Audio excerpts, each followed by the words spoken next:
F O. आप लोग कह रहे होंगे कि मैं एबीसीडी क्यों पढ़ता, अल्फाबेट्स क्यों पढ़ता, और वो भी उल्टे। ए एफ ओ, इसका क्या अर्थ? जी हाँ, आज की वीडियो इसी पर संबंधित है। ए एफ ओ, इसका अर्थ होता है एग्रीकल्चर फील्ड ऑफिसर। हाल ही में आपसे हमारे चैनल ने कुछ प्रश्न विचारे गए। उन प्रश्नों पर हम जवाब देने के लिए आज यहाँ पर उपस्थित हैं। तो आज हम जानेंगे खुद कुणाल वाघाए से, जो कि एग्रीकल्चर फील्ड ऑफिसर है, फिलहाल जो यूको बैंक रामटेक की ब्रांच में कार्य करते हैं। इनसे आपके प्रश्नों का जवाब जानेंगे, लेकिन उसके पहले पढ़ते हैं आज की सुर्खियों को।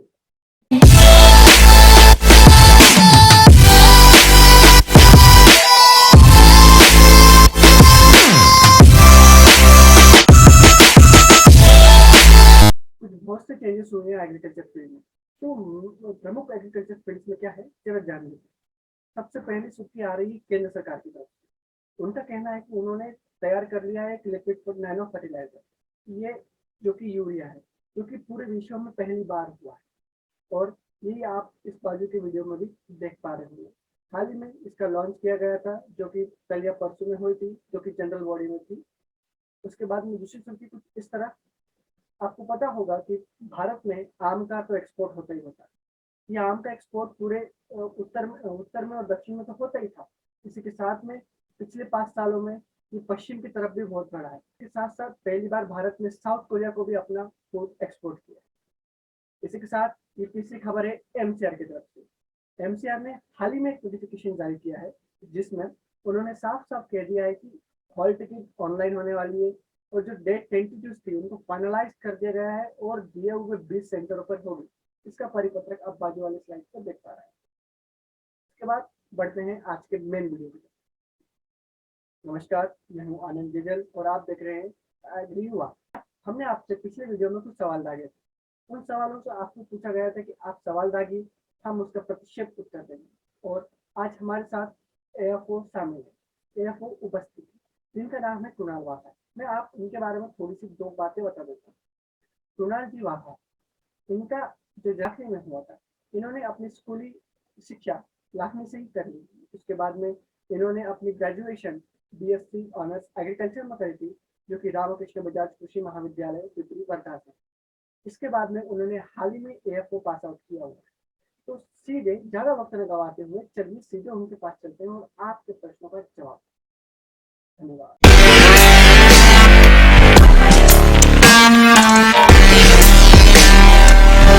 हमने एक वीडियो डाला था हमारे चैनल पर, और उस पर हमने बहुत से मेंबर्सों से या जितने भी हमारे सब्सक्राइबर थे उनसे पूछा था कि आपको अगर एएफओ के इसमें किसी भी तरह का कोई अगर डाउट आता है, कोई प्रॉब्लम आती है, तो आप हमें वो कमेंट कीजिए और हम उनके आंसर सीधा एएफओ से देंगे।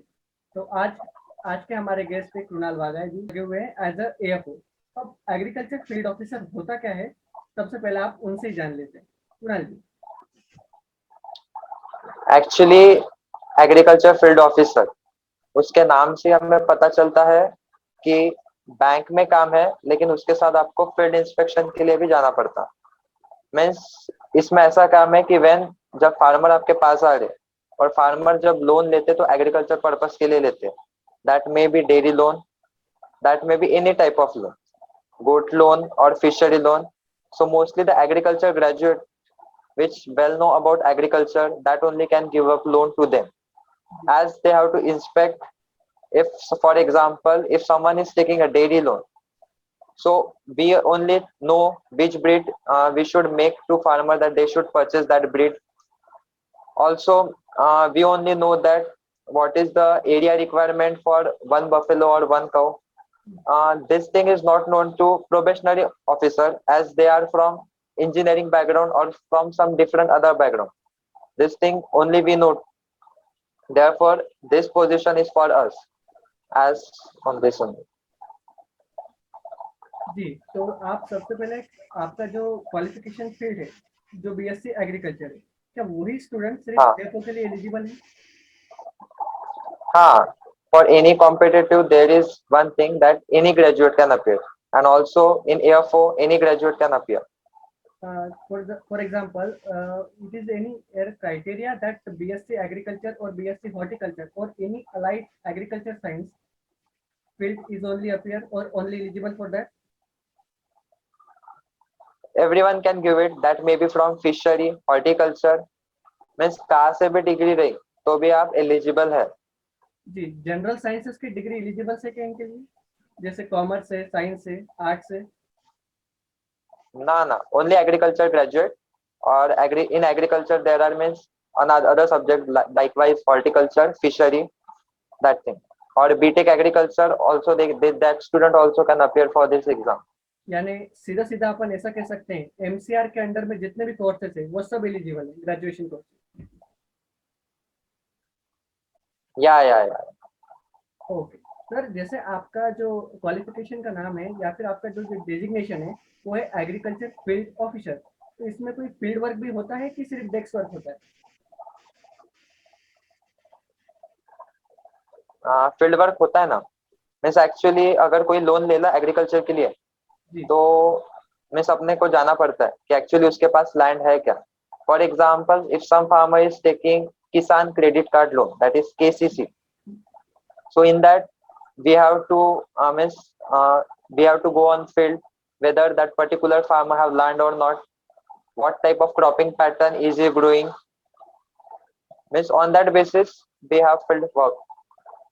ओके सर, तो एएफओ का जॉब नहीं मिलता तो आपके पास प्लान भी क्या था?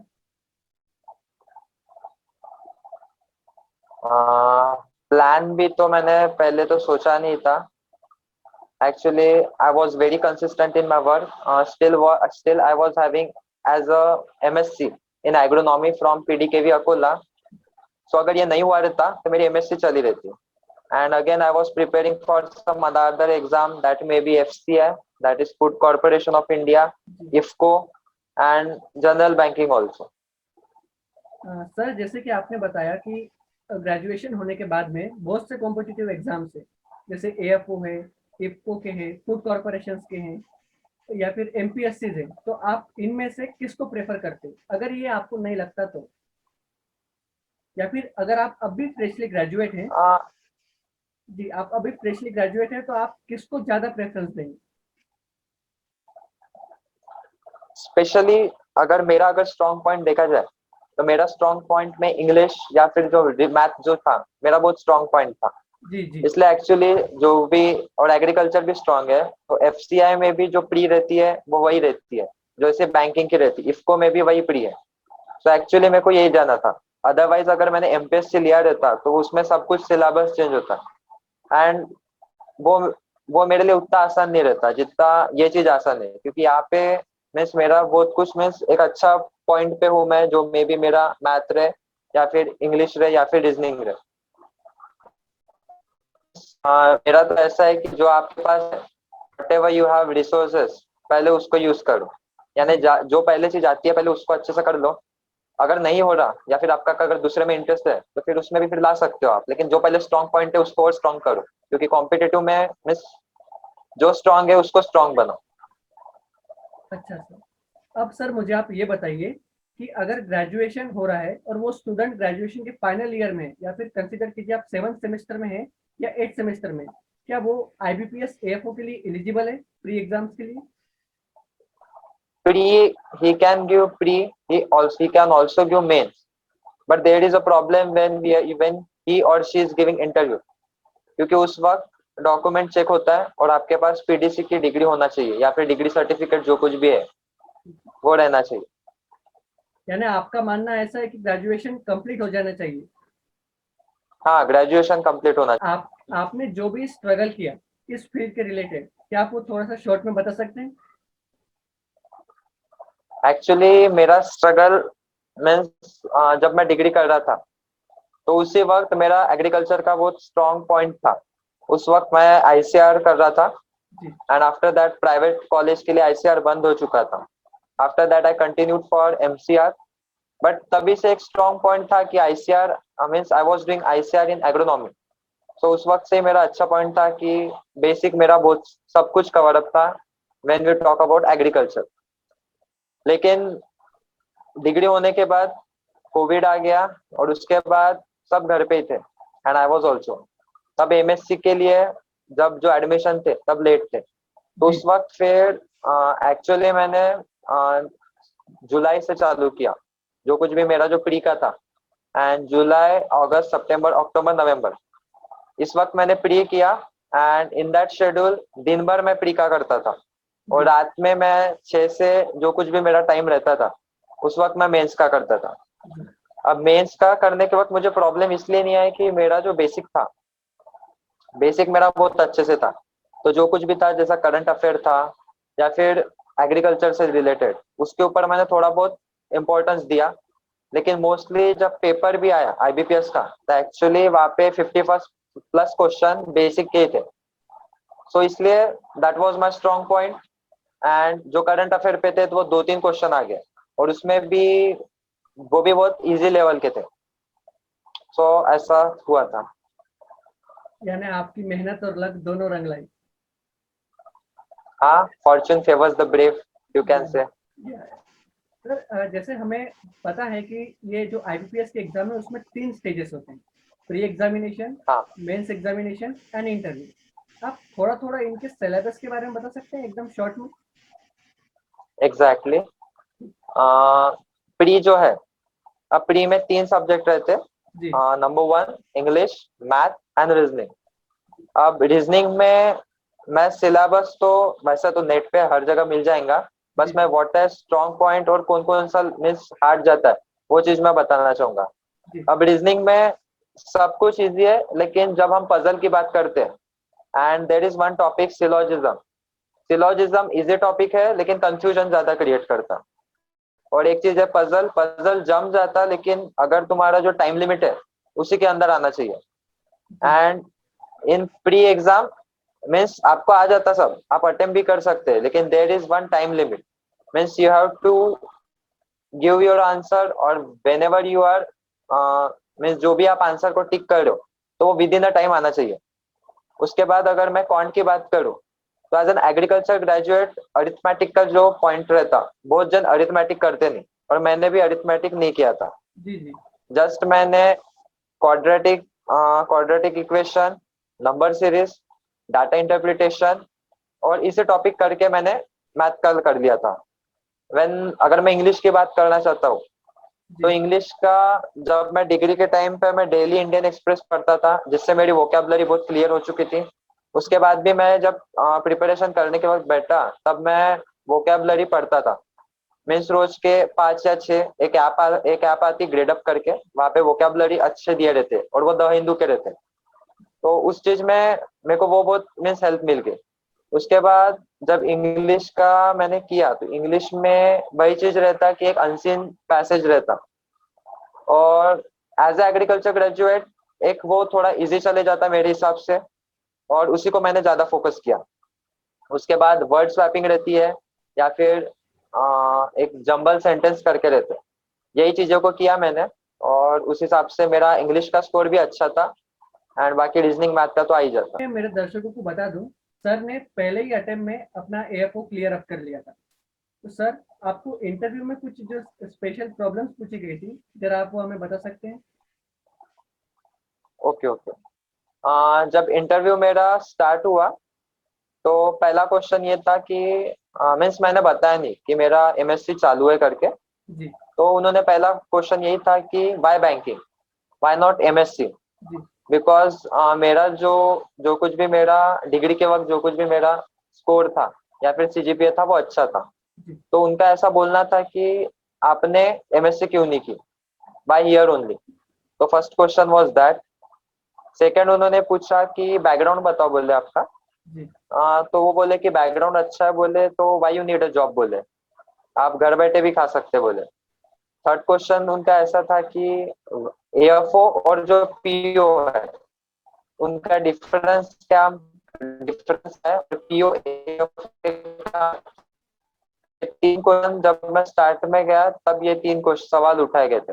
उसके बाद फोर्थ क्वेश्चन था कि रावे क्या होता है, और रावे में बोलते आपने बस फार्मर के प्रॉब्लम्स ही देखे बोले कि कुछ डेमोन्स्ट्रेशन भी किए।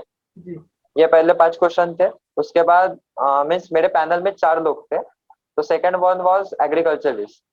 तो उन्होंने पूछा कि आपके इधर बोले कौन सी रिवर है, एंड सेकंड क्वेश्चन कि कौन सा इरिगेशन रहता बोले, और उसके बाद लिफ्ट इरिगेशन यानी क्या होता उसके बारे में भी उन्होंने पूछा था। उसके बाद आ, एक थर्ड इंसान थे, तो उन्होंने भी स्कीम यानी पूछा था, और उसके बाद रायतू बंधु एक स्कीम रहती है उसके बारे में मुझे पूछा था। और उसमें भी उन्होंने पूछा था कि जब फार्मर के अकाउंट में पैसे जमा होते हैं तो वो एनएफटी करते हैं या फिर चेक द्वारा होते हैं या कैश से देते हैं। और उसके बाद एक मैम बैठी थी जो कि बैंकिंग अवेयरनेस के लिए थी, तो उनका ऐसा पहला सवाल था कि अगर हम फार्मर को सब्सिडी देते हैं, लोन जो देते हैं उसके ऊपर भी इंटरेस्ट कम देते हैं, तो आपको नहीं लगता कि हम फार्मर को फेवर करते करके। और सेकंड ऐसा था कि अगर इलिटरेट पीपल आ गए आपके बैंक में, जी या फिर बहुत जो लोग आते हैं जो टाइम में सबका टाइम चला जाता है, मोस्टली इलिटरेट लोग पूछते रहते हैं ये जी कैसा करना वो कैसा करना, तो उसके लिए आप अपना बैंक का टाइम कैसा बचाएंगे और कैसे आप स्मार्ट वर्क करेंगे, इतना था। After that my interview was complete. तो मोड क्या था, यानी आपने सेल्फ स्टडी करी है कि आपने कोचिंग लगाई? मोस्टली तो मेरा सेल्फ स्टडी है, जी एंड उसके बाद मैंने जुलाई में सारथी एजुकेशन करके कोचिंग है औरंगाबाद, जी। उसको भी ज्वाइन कर दिया था। सर आपने अगर सेल्फ स्टडीज की है तो आप उसमें बहुत से बुक्स का भी यूज किया होगा एज अ रेफरेंस, तो आप प्री के लिए और मेंस हाँ, के लिए जरा बुक्स के नाम बता सकते हैं? Okay okay. प्री का तो मैंने जो कोचिंग के पीडीएफ आते हैं उसी से किया है, मीन्स जी बुक्स तो मैंने कुछ किया नहीं था। जी जी और मोस्टली जो मेंस का रहता, जी मेंस के लिए मैंने जो 3 बुक जो रहते, एक competitive book of agriculture by Nimra Sunda, hmm, essentials of agriculture by Narayan Nagre, and agriculture at glance by R K Sharma. जी ये 3 बुक्स इंपॉर्टेंट तो थे, लेकिन और कोई कोई टॉपिक्स थे जैसे इंजीनियरिंग था, तो जो मेरे डिग्री के जो नोट्स थे मैंने वहां से किया। एंटोमोलॉजी जैसा सब्जेक्ट है तो उसको भी मैंने डिग्री के जो नोट्स थे वहां से किया। और उसके बाद जैसा मैंने बताया कि आपको सारथी एजुकेशन का भी मैंने लिया था पैकेज, जी तो वहां के भी उन्होंने नोट्स प्रोवाइड कर दिए थे, तो मैंने नोट्स वहां से कर लिया था। और करंट अफेयर के लिए एक पीडीएफ आई थी जो कि सारथी की भी थी, और वाधवा एक एग्री कोचिंग चंडीगढ़ की है, जी बिल्कुल। तो मैंने वहां से भी कर लिया था। और जो कुछ भी जैसे अपन इंस्टाग्राम जो कुछ भी अपने अकाउंट्स है वहां पे भी मैंने बहुत कुछ पेजेस को फॉलो किया था, वहां से भी मैं डेली रिवीजन कर देता था। जी अच्छा। अब सर एक बहुत ही इम्पोर्टेंट पॉइंट है, जैसे इंडियन गवर्नमेंट बहुत से बैंकों का प्राइवेटाइजेशन कर रही है या उनकी स्टेक्स फ्री अप कर रही है, तो इस पर एएफओ को अगर आने वाली जो फ्यूचर जॉब है उस पर कोई इफेक्ट पड़ेगा कि नहीं पड़ेगा? आ, वैसे तो कोई इफेक्ट नहीं पड़ेगा, जी लेकिन अगर दोनों चीज से बता जाऊंगा, पहले मैं पॉजिटिव में बताऊंगा, सेकंड जी में निगेटिव में बताऊंगा। बिल्कुल अगर पॉजिटिव वे में बताना चाहेंगे अपन, तो आजकल जो कमर्शियल बैंक्स है, कमर्शियल बैंक प्रॉफिट के लिए वर्कआउट करती है, बिल्कुल सर। तो एक एक चीज रहती है प्रायोरिटी सेक्टर लेंडिंग। हम्म, अब प्रायोरिटी सेक्टर लेंडिंग यानी उसमें जो सेक्टर्स है, जैसा फार्मर को तुमको कंपलसरी लोन देना है, अगर स्टूडेंट है तो एजुकेशन के लिए तुमको कंपलसरी लोन देना है, बिल्कुल तो इस चीज में बैंक जो कुछ भी है तो लोन देना पड़ता है। तो उससे बहुत कुछ जो कि फार्मर के लोन बोलो या जो कुछ भी है, तो वो मीन्स वापिस आते नहीं, यानी वो नॉन परफॉर्मिंग असेट में चले जाते हैं। जी अब एनपीए का तो पता नहीं होगा, यानी वो लोन वापिस नहीं आ जाते, हाँ जिसको बैंक को लॉस लॉस आ जाता। जी जी उसी वजह से अगर प्राइवेट हो गई तो मोस्टली उतना ये नहीं रहेगा, तो बैंक उन्हीं को लोन देंगे जहाँ पे प्रॉफिट की चीज रहेंगी या फिर जहाँ पे मार्जिन बहुत रहे। तो प्राइवेटाइजेशन के हिसाब से ओपन बिजनेस ज्यादा होगा, जी उस वजह से बैंकों को प्रॉफिट बहुत होगा।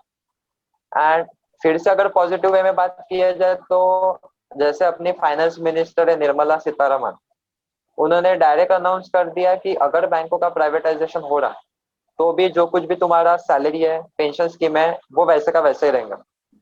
सो अगर मेरे को पूछेंगे कि जॉब करनी या नहीं है, मेरी सैलरी आ रही है, बस उसी से मेरे, बाकी बैंक प्राइवेट है या गवर्नमेंट है, आई डोंट नीड। एंड उसके बाद अगर निगेटिव वे में बोलेंगे, तो कस्टमर के हिसाब से वो चेंज होगा, क्योंकि अगर दो बैंक साथ में एक अगर स्टेट बैंक ऑफ इंडिया पकड़ो और एक जो कोई प्राइवेटाइज बैंक हो, तो कस्टमर गवर्नमेंट बैंक को ज्यादा प्रेफर करते हैं। उस वजह से थोड़ा बहुत चेंजेस आ सकते हैं, बाकी तो कुछ नहीं आने वाले। सर जो रिक्रूटमेंट है आईबीपीएस की, वो एनुअली होती है कि कोई सीजनल पीरियड होता है इनका? एनुअली हर साल रिक्रूट करता है, उनका एक कैलेंडर भी रहता है। तो उस हिसाब से दिसंबर में प्री आ जाती है, मेंस अपनी जनवरी में आ जाती है, और इंटरव्यू फेब में आ जाती है, एंड रिजल्ट आपका अप्रैल में आ जाता है। जी। सर जैसे कि आपको पता है कि हमारे इंडियन कंट्री में जो डॉक्यूमेंटेशन है वो उसमें बहुत अलग अलग चेंजेस होती है, जिसमें किसी का नाम अलग हो जाता है, किसी का डेट ऑफ बर्थ अलग हो जाता है। तो आप मुझे बता सकते हैं कि कौन से डॉक्यूमेंट इंटरव्यू के टाइम पे चेक किए जाते हैं, जिससे अभी के जो स्टूडेंट्स हैं वो चेक कर पाए, वेरीफाई कर पाए कि उनके सारे डॉक्यूमेंट्स करेक्ट हैं या नहीं? मेन चीज अगर आपका जैसा आप बोल रहे हो नाम में डिफरेंस है, जैसे थोड़ा बहुत रहता स्पेलिंग ये वगैरह, जी उसके लिए आप एफिडेविट कर सकते हैं, जिससे कि वो जी प्रॉब्लम हट जाएंगी। जी पर्टिकुलरली अगर आप डॉक्यूमेंट की बात करोगे तो जी 10th 12th मार्कशीट, जी अगर आप ओबीसी हो तो आपको ओबीसी की सेंट्रल सर्टिफिकेट लगेंगे और नॉन जी क्रीमिलियर भी लगेगा। जी, उसके बाद एससी एसटी को तो ये कोई ये नहीं है। ईडब्ल्यूएस हो तो उनका स्पेशल उनका भी कुछ आता है, तो वो करना पड़ेगा। बिल्कुल सर। और ओपन है तो फिर तो कोई डॉक्यूमेंट की उतनी जरूरत नहीं रहती है, 10th 12th एंड ऑल उनका वही रहता है, ज्यादा कुछ नहीं रहता। सर आप सैलरी के बारे में बता सकते हैं? Okay, salary. पे स्केल एंड अब ऑल। सैलरी क्या, हाँ पे स्केल एंड ऑल। अब अगर बेसिक पे अगर बोलोगे आप, तो बेसिक पे जो कुछ भी है वो 36,000 रहता। जी उनके पास उसके बाद वहाँ पे डियरनेस अलाउंस, जो कि जी हर एक बैंक का वैरी होता है कितना परसेंट देना है। जी जी उसके बाद स्पेशल अलाउंस रहता है, एचआरए रहता। जी तो उस हिसाब से इन हैंड 45 अबाउट चले जाता। एंड उसके बाद जो कुछ भी है बाकी के पर्क्स रहते हैं या अलाउंस रहते हैं, एज ए एफओ आपको अगर अकोमोडेशन चाहिए, अगर बैंक का रहा तो वो देंगे, या फिर अगर आप कोई फ्लैट कर रहे या रूम कर रहे तो वो बैंक खुद दे देंगे। वो उस आपका एरिया वाइज बैंक पे करेंगे, आप मेट्रो में रहते हो, अर्बन में रहते हो कि विलेज में रहते हो, उस हिसाब से वो वैरी होता है। उसके बाद पेट्रोल अलाउंस रहेगा आपको, and after that entertainment allowance रहेगा, न्यूज़पेपर अलाउंस रहेगा। जी अच्छा। उसके बाद फर्नीचर अलाउंस है। तो बहुत सारे ऐसा अलाउंस है जो आपको मिलेंगे, and also food allowance is also there. तो ये चीज है। तो अच्छा। ऑल टोटल अगर मैं पूरा अगर ये पकड़ के बोल दूं तो अबाउट 60 चला जाता। चलिए अच्छी बात। सर एक लास्ट क्वेश्चन, हमारे जितने भी व्यूवर्स हैं फिलहाल 7th सेमेस्टर में हैं या 8th सेमेस्टर में जाने वाले हैं, तो आप उनके लिए कुछ कहना चाहते हैं रिगार्डिंग एएफओ?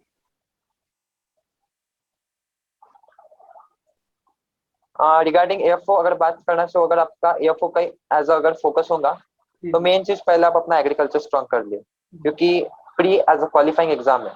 जो कुछ भी होने वाला वो मेंस पे होने वाला, इंटरव्यू में भी आपको मीन्स एग्रीकल्चर रिलेटेड क्वेश्चन पूछते हैं।